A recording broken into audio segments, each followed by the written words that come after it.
In a world where split-second decisions can mean the difference between safety and catastrophe, one man's instincts would be put to the ultimate test. When thousands of excited faces suddenly became a wall of crushing humanity, and when protocol met chaos head-on, a single act of courage would define not just a career, but the very essence of duty itself. This is the story of how one Royal Protection officer's lightning-fast reflexes and unwavering dedication transformed what could have been a national tragedy into a testament of human valor. Sometimes heroes don't wear capes, they wear the uniform of service, and they stand ready to sacrifice everything for those they've sworn to protect. Detective Sergeant Marcus Thompson had always believed that the best protection officers were made, not born. Standing at 6 feet 2 inches with broad shoulders that seemed designed to shield others, he possessed the kind of presence that naturally commanded respect. His steel gray eyes held the alertness of someone who had spent 15 years scanning crowds for threats, reading body language like others read newspapers. But on this crisp autumn morning in London, as he adjusted his earpiece and checked his watch for the third time, even Marcus couldn't have predicted how drastically his understanding of duty was about to change. The assignment had seemed routine when the briefing papers landed on his desk 3 weeks earlier. The Duchess of Cambridge was scheduled to visit the newly renovated Children's Hospital in Manchester, a public engagement that would involve the usual crowd control challenges, but nothing beyond the scope of standard Royal Protection protocols. Marcus had worked similar events dozens of times throughout his career with the Metropolitan Police's Royalty and Specialist Protection Unit. He knew the drill by heart: advance reconnaissance, coordination with local authorities, multiple escape routes planned and memorized, and constant communication with the security team. What made this assignment particularly significant for Marcus was that it represented the culmination of months of preparation for his potential promotion to lead protection officer. His supervisor, Chief Inspector Williams, had made it clear that Marcus was being evaluated not just on his technical competence, but on his ability to think 3 steps ahead under pressure. The Manchester visit would serve as his final assessment, a chance to prove that his years of dedication and sacrifice had prepared him for the highest levels of Royal Protection work. Marcus had grown up in a working-class family in Birmingham, where his father worked double shifts at a local manufacturing plant, and his mother cleaned offices to make ends meet. The idea of protecting royalty seemed as distant as the moon when he was a teenager, more concerned with football matches and avoiding trouble in his rough neighborhood. But a chance encounter with a community police officer who took interest in keeping local kids out of gangs had sparked something in young Marcus. The officer, Sergeant Davies, had seen potential in the tall, athletic teenager who had a natural ability to diffuse tense situations and protect younger kids from bullies. After joining the police force at 21, Marcus had worked his way through various departments, earning commendations for bravery and developing a reputation for calm decision-making under pressure. His breakthrough came during a terrorist incident at a London shopping center, where his quick thinking and protective instincts had saved dozens of lives. The incident caught the attention of the Royal Protection Unit recruiters, who were always looking for officers with proven ability to prioritize civilian safety over personal risk. The training for Royal Protection work had been unlike anything Marcus had experienced in regular police work. Beyond the obvious physical conditioning and weapons training, the psychological preparation involved learning to think like both a bodyguard and a diplomat. Protection officers needed to be nearly invisible when appropriate, yet ready to become an immovable barrier in seconds. They studied human behavior patterns, crowd psychology, and the subtle art of threat assessment. Marcus had excelled in all areas, but his instructors noted that his greatest strength was an almost supernatural ability to sense when a situation was about to shift from routine to dangerous. As he stood outside the Children's Hospital on this October morning, Marcus ran through his mental checklist one final time. The advance team had swept the building twice, identifying all entry and exit points, potential choke points, and areas where crowds might concentrate. Local Manchester police had established a perimeter, and plainclothes officers were strategically positioned throughout the anticipated crowd. The hospital's own security staff had been briefed and integrated into the overall protection plan. The weather was perfect for a public engagement, sunny but not too warm, with just enough of an autumn breeze to keep people comfortable while they waited. Marcus knew from experience that weather played a significant role in crowd behavior. Hot, humid conditions could make people irritable and less patient, while cold rain might thin crowds but concentrate them under covered areas. Today's conditions were ideal for maintaining good spirits among the hundreds of people who had already begun gathering behind the security barriers. Marcus studied the faces in the growing crowd, a habit that had become second nature after years of protection work. There were hospital staff members eager to meet the Duchess, local dignitaries dressed in their finest clothes, and families with children who had been patients at the hospital. The energy was positive and excited, but Marcus knew that crowd emotions could shift quickly and unpredictably. His job was to remain constantly vigilant for signs of trouble, whether from intentional threats or simply from the unpredictable dynamics of large groups of people. The Duchess was scheduled to arrive at precisely 10:30, and Marcus's earpiece crackled to life with updates from the advance motorcycle escort. The royal convoy was making good time through Manchester's morning traffic, benefiting from the road closures that had been coordinated weeks in advance. Marcus felt the familiar surge of focused energy that always preceded a high-profile arrival. This was the moment when months of planning either proved successful or revealed unexpected vulnerabilities. At 10:25, Marcus received word that the convoy was 5 minutes out. He spoke quietly into his radio, alerting all team members to prepare for arrival protocol. The crowd had swelled to nearly 800 people, pressed against the barriers that formed a clear pathway from the street to the hospital's main entrance. Children waved small Union Jack flags while their parents held up phones and cameras, eager to capture a glimpse of the royal visitor. Marcus positioned himself at the critical point where the Duchess would exit her vehicle and begin the walk toward the hospital entrance. From this position, he could observe both the immediate arrival area and the broader crowd dynamics. His training had taught him that the moments of arrival and departure were statistically the most dangerous during any royal engagement, when excitement and movement created the greatest potential for chaos. The distinctive sound of motorcycle escorts announced the convoy's approach, and Marcus felt the crowd's energy intensify. People pushed closer to the barriers, stretching to get better views, and the general noise level increased dramatically. Parents lifted children onto their shoulders while hospital staff members straightened their uniforms and checked their appearance. The anticipation was palpable, creating an electric atmosphere that Marcus recognized as both exciting and potentially volatile. As the royal car pulled smoothly to a stop directly in front of the hospital entrance, Marcus executed the practiced choreography of royal arrival protocol. He moved into position to provide both a physical barrier and a clear line of sight to monitor the crowd's reaction. The Duchess emerged from the vehicle with the grace and composure that had made her one of the most beloved members of the royal family, offering warm smiles and waves to the enthusiastic crowd. The planned walkabout was scheduled to last approximately 15 minutes, during which the Duchess would meet with hospital administrators, speak with patient families, and acknowledge the crowd's support.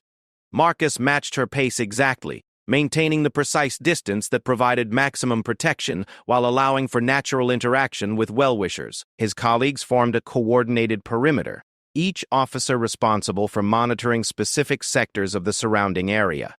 For the first 10 minutes, everything proceeded exactly according to plan. The Duchess spoke warmly with hospital staff, accepted flowers from a young patient, and posed for official photographs with the medical team. The crowd remained enthusiastic but controlled, kept at appropriate distances by the security barriers and the watchful presence of local police officers. Marcus found himself thinking that this might indeed be the textbook perfect royal engagement that would secure his promotion. But Marcus had learned long ago that the moment you began to feel comfortable during a protection assignment was precisely when you needed to become even more vigilant. As the Duchess concluded her conversations with the hospital administrators and began to turn toward the crowd for the final phase of the walkabout, Marcus noticed a subtle shift in the crowd dynamics that immediately triggered his professional instincts. What had started as organized excitement was beginning to transform into something more chaotic. The barriers that had seemed perfectly adequate during the planning phase were now straining under the pressure of hundreds of people all trying to move forward simultaneously. The crowd had continued to grow throughout the visit, with late arrivals pressing in from the back and sides, creating compression effects that the security team hadn't fully anticipated. Marcus spoke quietly into his radio, alerting his colleagues to the changing situation. But even as he did so, he could see that events were beginning to move faster than standard protocols could address. The Duchess, unaware of the developing crowd pressure, continued her approach toward the barriers, intending to greet the families and children who had waited so patiently for this moment. Their natural warmth and genuine interest in meeting people was one of her greatest strengths as a royal. But Marcus realized it might also be creating an irresistible draw for a crowd that was already beyond optimal capacity. The mathematics of crowd control were unforgiving, and Marcus could see the equation shifting toward danger with each passing second. Too many people in too small a space, with insufficient outlet for the pressure that was building behind the front rows of spectators. The barriers that had seemed so solid during setup were designed to guide foot traffic, not to contain the kind of concentrated force that hundreds of excited people could generate when they all moved in the same direction at once. As the Duchess stepped closer to begin greeting the crowd, Marcus made a split-second assessment that would define the rest of his career. The situation was moving beyond routine crowd management and entering the realm of genuine emergency response. He had perhaps 30 seconds to prevent what his trained eye recognized as the early stages of a crowd surge that could quickly spiral into tragedy. The choice he made in that moment would either validate years of training and preparation or expose him to criticism for overreacting to a situation that might have resolved itself naturally. Marcus chose action over hesitation, a decision that was about to test every skill he had developed throughout his career in ways he had never imagined possible. The transformation happened with terrifying speed. What Marcus had initially identified as growing crowd pressure suddenly erupted into active chaos as someone near the back of the gathering apparently stumbled, creating a domino effect that rippled forward through the packed mass of people. The physics of crowd dynamics took over with merciless efficiency, as hundreds of individuals suddenly became a single dangerous force pushing inexorably toward the security barriers and the narrow space where the Duchess stood greeting hospital staff. Marcus's training kicked in with automated precision, his mind switching from routine protection mode to emergency response protocols. In the span of 3 heartbeats, he processed multiple streams of information simultaneously.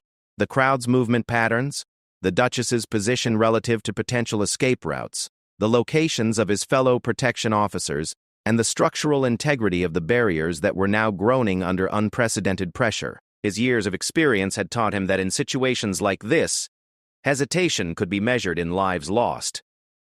The Duchess, still focused on her conversation with a young patient's family, remained unaware of the developing crisis behind her. Her natural grace and composure, which served her so well in normal circumstances, now worked against the urgent need to move her to safety. Marcus knew he had perhaps 10 seconds before the crowd pressure reached a critical point that would make organized evacuation impossible. The mathematics were simple and unforgiving. Too many people moving in the same direction, insufficient space to absorb the movement, and inadequate exit points to relieve the building pressure. Without breaking protocol entirely, Marcus stepped closer to the Duchess and spoke quietly but urgently into his radio, alerting the entire protection team to prepare for immediate evacuation procedures. The code words he used would signal to his colleagues that this was no longer a routine crowd management situation, but an active emergency requiring the fastest possible response. Years of training had drilled these procedures into muscle memory, but Marcus had never before had to execute them under such compressed time constraints. The sound that reached Marcus's ears next was one that every protection officer dreaded, the metallic screech of security barriers beginning to buckle under pressure they were never designed to withstand. The barriers had been positioned to guide normal foot traffic and provide psychological boundaries for respectful crowd control. They were not engineered to contain the concentrated force of several hundred people, all moving as a single mass, driven by the momentum of those pushing from behind. Marcus made his decision in a fraction of a second that felt like an eternity. Rather than follow standard protocol, which would have involved gradually moving the Duchess toward the planned evacuation route, he recognized that the situation required immediate, decisive action that prioritized speed over conventional procedures. The crowd surge was developing too quickly for methodical evacuation, and the standard routes were already being compromised by the expanding chaos. In one fluid motion, Marcus positioned himself directly between the failing barriers and the Duchess, creating a human shield that would absorb the initial impact of the crowd pressure. At the same time, he reached out to gently but firmly guide her away from the developing danger zone, using his body as both protection and guidance system. His movements were smooth and professional, designed to provide security without creating additional panic or drawing unwanted attention to the severity of the situation. The Duchess, with the quick intelligence that had served her well throughout years of public engagements, immediately recognized the change in her protection officer's demeanor and responded without question to his guidance. Her trust in the professional competence of her security team allowed for the kind of seamless cooperation that could mean the difference between successful crisis management and catastrophic failure. She began moving in the direction Marcus indicated while maintaining her composed public appearance, instinctively understanding that visible panic could escalate an already dangerous situation. Behind them, the crowd surge reached its tipping point. The security barriers that had held firm for the first portion of the event finally gave way under the accumulated pressure, creating a cascade effect as people who had been leaning against them suddenly found themselves stumbling forward with no obstacles to check their momentum. The orderly lines of spectators dissolved into a chaotic mass of people struggling to maintain their footing while being pushed forward by forces beyond their control. Marcus heard the distinctive sound of the barriers failing just as he had positioned himself to provide maximum protection for the Duchess. His broad shoulders and solid stance created an island of stability in the developing chaos, a fixed point that could absorb and redirect the human tide that was now flowing toward them. Years of physical conditioning and defensive training had prepared his body for exactly this kind of impact, though he had never imagined applying those skills under such circumstances. The first wave of crowd pressure hit Marcus with the force of a physical blow, testing both his balance and his resolve. People weren't trying to hurt anyone. They were simply caught in a situation beyond their control. Pushed forward by momentum they couldn't resist and unable to stop or change direction. Marcus absorbed the impact while maintaining his protective position, using techniques he had learned from riot control training to remain upright and stable despite the chaotic forces pressing against him. His earpiece crackled with urgent communications as his fellow protection officers responded to the developing crisis. The entire security team was now in emergency mode, implementing contingency plans that had been rehearsed but never deployed under such intense real-world conditions. Local police officers were moving to establish new perimeter controls, while the advanced team worked to clear and secure alternative evacuation routes. Marcus could feel the crowd pressure intensifying with each passing second, as more people from the back of the gathering continued to push forward, unaware of the dangerous compression they were creating at the front. His position as a human barrier was becoming increasingly difficult to maintain, but he knew that any movement on his part could create gaps that would allow the crowd surge to reach the Duchess directly. His job was to hold his ground for as long as physically possible, while his colleagues executed the emergency evacuation procedures. The Duchess, following Marcus's guidance, was moving steadily toward the hospital entrance, which had been identified during planning as the primary emergency shelter location. Hospital security staff, alerted by the protection team's radio communications, were clearing the entrance area and preparing to seal the building once the royal party was safely inside. The distance that had seemed insignificant during normal circumstances now felt like a marathon, as Marcus maintained his protective stance while facilitating their movement. What made the situation particularly challenging was the need to manage the crisis without creating additional panic among the hundreds of people who were caught in the crowd surge, through no fault of their own. Marcus knew that visible signs of emergency response, such as officers drawing weapons or shouting orders, could transform a manageable crowd control situation into a full-scale panic that would endanger far more people. The key was to provide effective protection while maintaining the appearance of routine crowd management. As they approached the hospital entrance, Marcus could see his colleagues positioning themselves to create a secure corridor that would allow for safe passage while beginning the process of gradually relieving the crowd pressure behind them. The coordination required for this kind of emergency response was complex, involving split-second timing and precise positioning that left no room for error or miscommunication. The hospital's automatic doors slid open as they approached, revealing the controlled environment that would provide temporary safety while the external situation was brought under control. Marcus maintained his protective position until the very last moment, ensuring that no gap in security could be exploited by the unpredictable dynamics of the crowd situation. Only when the Duchess was safely through the entrance did he begin his own tactical withdrawal, still maintaining visual contact with the crowd while preparing to coordinate with his colleagues on crowd management and casualty assessment. But even as they reached the relative safety of the hospital interior, Marcus knew that the crisis was far from over. Outside, hundreds of people were still caught in a dangerous situation that required immediate and coordinated response to prevent injuries or worse. The successful protection of the Duchess was only the first phase of what would need to be a comprehensive emergency response operation. The sound of sirens in the distance indicated that additional emergency services were already responding to the situation, summoned by the protection team's alert protocols. Ambulances, additional police units, and crowd control specialists were converging on the scene to address both the immediate safety concerns and the longer-term process of safely dispersing the crowd without creating additional incidents. Marcus's radio continued to provide updates on the external situation as his colleagues worked to establish new security perimeters and begin the careful process of relieving crowd pressure through controlled dispersal techniques. The principles of crowd management in emergency situations were well established, but implementing them effectively required coordination, patience, and constant attention to the evolving dynamics of human behavior under stress. As he maintained his position near the hospital entrance, ready to respond to any further developments, Marcus reflected on how quickly routine protection work could transform into life-or-death crisis management. The difference between a successful public engagement and a potential tragedy had come down to a matter of seconds, and the split-second decision-making that years of training had prepared him to execute under pressure. Inside the hospital's main lobby, Marcus maintained his alert posture while conducting a rapid assessment of their immediate security situation. The building's interior provided the controlled environment they needed, but his training reminded him that safety was never absolute, only relative.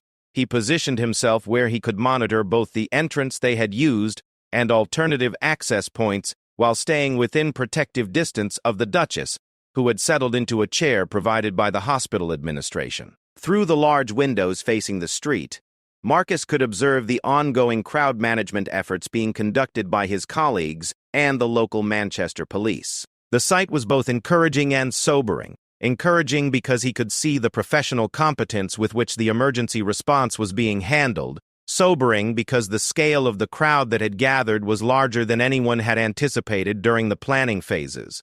The hospital's director, Dr. Sarah Mitchell, approached with the kind of calm professionalism that Marcus had learned to appreciate in civilian partners during crisis situations. She had clearly been briefed by her security staff and understood that the building was now serving as a temporary command post for what had become a complex emergency operation.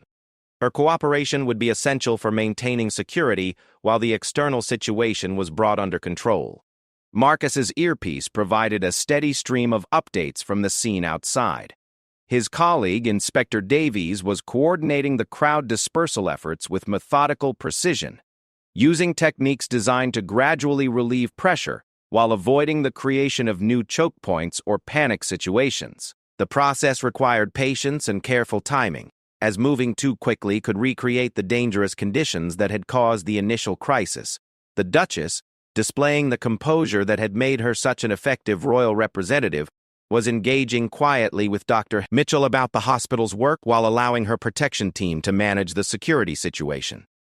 Her ability to remain calm and focused during crisis situations was one of the qualities that Marcus most respected about working in royal protection. Some principles became additional complications during emergencies, but her steady presence actually helped maintain the controlled atmosphere they needed for effective crisis management. 20 minutes after their emergency entrance into the hospital, Marcus received word that the immediate crowd pressure had been successfully relieved and that casualty assessment was underway. The early reports were encouraging.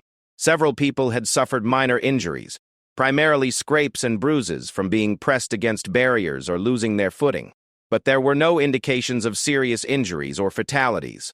The quick response time and professional crowd management had prevented what could have been a much more serious incident. However, Marcus knew that the successful management of the immediate crisis was only the beginning of what would be an extensive post-incident analysis and investigation.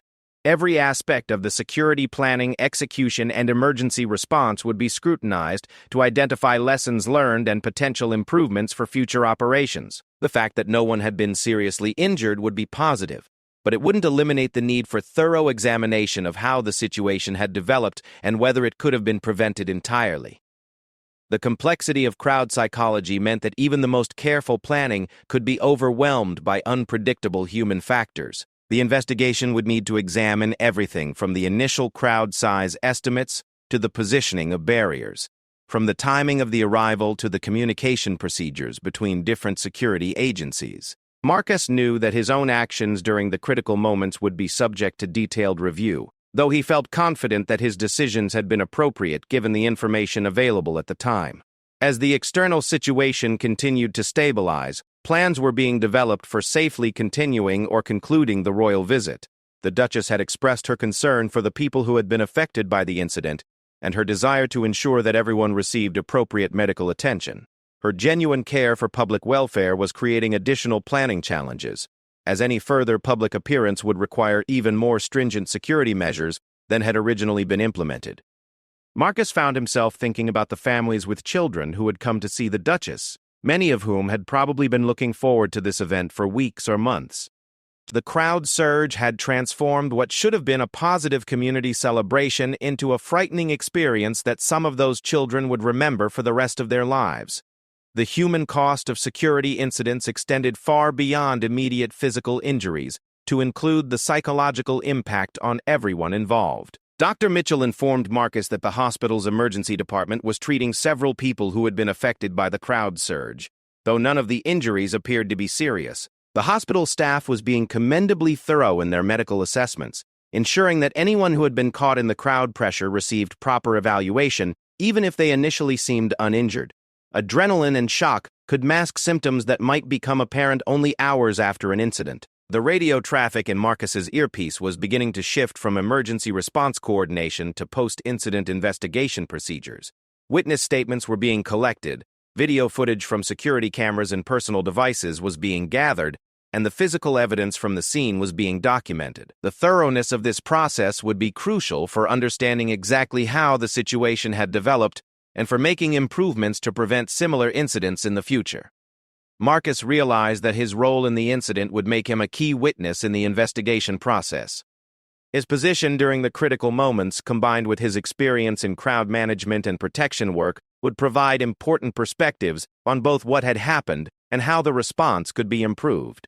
He began mentally organizing his observations and recollections, knowing that accurate documentation would be essential for the official reports that would follow. The Duchess had been asking Dr. Mitchell about the possibility of visiting the emergency department to meet with the people who had been injured during the incident. Her instinct was to provide comfort and reassurance to those who had been affected, but Marcus knew that such a visit would create additional security challenges that might not be manageable given the current circumstances. The balance between royal compassion and security requirements was a constant tension in protection work. After extensive consultation between the protection team, hospital administration, and local authorities, a compromise was reached. The Duchess would make a brief, controlled visit to speak with the medical staff treating the injured people, allowing her to express her concern without creating additional crowd management challenges. The visit would be limited to hospital personnel and would not be open to media coverage, reducing both security risks and the potential for creating new crowds of spectators. Marcus accompanied the Duchess on this modified hospital visit, maintaining close protection while allowing for the kind of genuine human interaction that made royal visits meaningful for the people involved. The medical staff appreciated her concern for their patients and her recognition of their professional response to the emergency situation. For Marcus, it was a reminder of why protection work was more than just technical security procedures. It was about preserving the space for meaningful human connections, even in the aftermath of crisis situations. As the day progressed toward its conclusion, Marcus began to process the emotional and professional impact of what had occurred. The successful protection of the Duchess during a genuine emergency was professionally satisfying, but the knowledge that hundreds of innocent people had been put at risk was sobering. The incident would certainly lead to changes in crowd management procedures and security planning, but it also highlighted the inherent unpredictability of working with large groups of people in public spaces. The drive back to London provided time for preliminary discussions about the incident among the protection team. Everyone had performed their duties professionally under difficult circumstances, but Marcus knew that the real evaluation would come during the formal debriefing sessions that would be conducted over the following days. The incident had tested not only individual skills, but also team coordination and communication procedures, under genuine emergency conditions. As they crossed the outskirts of Manchester and headed south toward London, Marcus reflected on how the morning's routine assignment had become a defining moment in his career. The split-second decisions he had made during the crowd surge would be analyzed and discussed, but more importantly, they had demonstrated his readiness for the increased responsibilities that came with promotion to senior protection roles. The incident had provided an unplanned but thorough test of everything he had learned throughout his career in law enforcement and protection work. The formal debriefing sessions began 3 days after the Manchester incident. Chief Inspector Williams presided over the proceedings with the methodical thoroughness that had made him one of the most respected leaders in royal protection. But Marcus could detect an underlying current of concern that went beyond routine post-incident analysis. The investigation team included representatives from multiple agencies: the Metropolitan Police's Royalty and Specialist Protection Unit, Manchester Police's Crowd Control Specialists, the hospital's security department, and independent experts in crowd psychology and emergency management. The breadth of expertise assembled for the review reflected both the seriousness with which the incident was being treated and the complexity of the factors that had contributed to the crowd surge. Marcus found himself at the center of much of the discussion. His actions during the critical 30-second window when the situation had transformed from routine to dangerous, being analyzed from multiple perspectives. Video footage from security cameras, mobile phones, and police body cameras provided a comprehensive record of events, but the investigators were particularly interested in his real-time decision-making process and the factors that had influenced his assessment of the developing crisis. The lead investigator, Commander Sarah Phillips, had built her reputation on thorough and objective analysis of security incidents. Her questions for Marcus were precise and probing, designed to understand not just what he had done, but why he had chosen those particular actions over alternative responses. She was particularly interested in the timing of his decision to abandon standard crowd management protocols in favor of immediate emergency response procedures.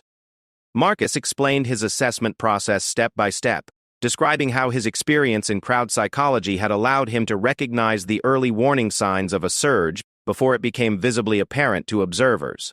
The subtle changes in crowd density, body language, and movement patterns that had triggered his alert response were familiar to experienced protection officers, but might not be obvious to investigators without specialized training in crowd dynamics. The video analysis revealed details that even Marcus hadn't been consciously aware of during the incident. The footage showed that his positioning and movement had created a stable anchor point that had prevented the crowd surge from reaching the Duchess, while also providing a focal point that had helped other security personnel coordinate their response efforts. His actions had been instinctive rather than calculated, but they had proven to be tactically sound under analysis. One of the most significant findings of the investigation was that the crowd had grown beyond the capacity estimates that had been used for security planning. The combination of beautiful weather, extensive local media coverage, and genuine public enthusiasm for the royal visit had created attendance levels that exceeded even the optimistic projections. The incident highlighted the challenges of crowd management in an era of social media, where event information could spread far beyond official publicity channels. The barrier system that had failed during the surge was examined in detail by structural engineers and crowd control experts.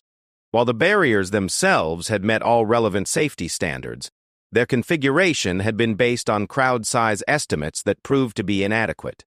The investigation recommended changes to barrier placement and reinforcement procedures for future events, particularly those involving high levels of public interest and enthusiasm. Marcus learned that several members of the public who had been caught in the crowd surge had written letters of appreciation for the professional response of the security team. One particularly moving letter came from a mother who had been attending the event with her young daughter, describing how the calm and competent actions of the protection officers had prevented what could have been a traumatic experience from becoming genuinely dangerous. Reading these letters provided Marcus with a perspective on the incident that went beyond technical analysis and professional evaluation. The psychological impact assessment revealed that while no one had suffered serious physical injuries, several people had experienced anxiety and stress reactions that required follow-up support. The hospital had established a counseling service for anyone affected by the incident, recognizing that the emotional aftermath of crowd emergencies could be significant even when physical harm was avoided. This comprehensive approach to incident response impressed Marcus and reinforced his respect for the professionalism of civilian partners in emergency situations. Chief Inspector Williams conducted a separate session with Marcus to discuss the career implications of his performance during the incident. The evaluation was overwhelmingly positive, with particular praise for his ability to assess and respond to a rapidly evolving situation under pressure. His actions had demonstrated the kind of judgment and leadership ability that were essential for senior positions in royal protection work. However, Williams also emphasized the importance of learning from every incident, regardless of the outcome. The Manchester event would lead to changes in planning procedures, training protocols, and equipment specifications that would improve security for future royal engagements. Marcus's experience and insights would be valuable contributions to the development of these improvements, representing an opportunity to influence protection practices beyond his individual assignments. The formal conclusion of the investigation came with a comprehensive report that would be studied by security professionals and used to update training programs for both police and civilian security personnel. Marcus was asked to contribute to a case study that would be used in crowd management training, sharing his first-hand experience of recognizing and responding to crowd surge situations. The opportunity to influence the training of future protection officers was both an honor and a responsibility that he took seriously. 3 weeks after the incident, Marcus received official notification of his promotion to Senior Protection Officer, an advancement that Chief Inspector Williams made clear was based on his demonstrated competence under genuine emergency conditions. The Manchester incident had provided an unplanned but thorough test of his readiness for increased responsibility, and his performance had exceeded the expectations of his supervisors. The new position would involve leading protection details for senior royal family members, coordinating with international security agencies during overseas visits, and mentoring junior officers who were developing their skills in crowd management and threat assessment. It represented the achievement of a career goal that Marcus had been working toward for years, but it also came with the sobering awareness of the increased responsibility that accompanied senior roles in protection work. Marcus's first assignment in his new role was to review and update the crowd management protocols that had been used for the Manchester visit, incorporating the lessons learned from the incident into improved procedures for future events. The irony was not lost on him that his career advancement had come through his response to a situation that highlighted areas where existing procedures needed improvement. As he worked on developing the new protocols, Marcus found himself thinking frequently about the families who had come to see the Duchess that October morning, particularly the children who had been looking forward to a magical royal encounter. The incident had reminded him that protection work was ultimately about preserving spaces where positive human experiences could occur safely, whether those were formal state occasions or simple community celebrations. The enhanced security procedures that resulted from the Manchester investigation were implemented gradually across all royal protection operations. The changes included improved crowd capacity assessment methods, more robust barrier systems, enhanced communication procedures between security agencies, and refined training in crowd psychology for all protection personnel. Marcus took pride in knowing that his experience had contributed to improvements that would benefit countless future events. 6 months later, Marcus found himself back in Manchester for another royal engagement, this one involving a different member of the royal family visiting a local school. The security arrangements reflected all the lessons learned from the previous incident, with crowd management procedures that were both more sophisticated and more flexible than those used before. The event proceeded without incident, but Marcus knew that the calm success was built on the foundation of experience gained through facing genuine crisis. Standing in the familiar surroundings of a Manchester street, watching another enthusiastic crowd gather to welcome a royal visitor, Marcus reflected on how the incident had shaped both his career and his understanding of protection work. The split-second decisions made during moments of crisis could have consequences that extended far beyond the immediate situation, influencing procedures, training, and the safety of countless future events.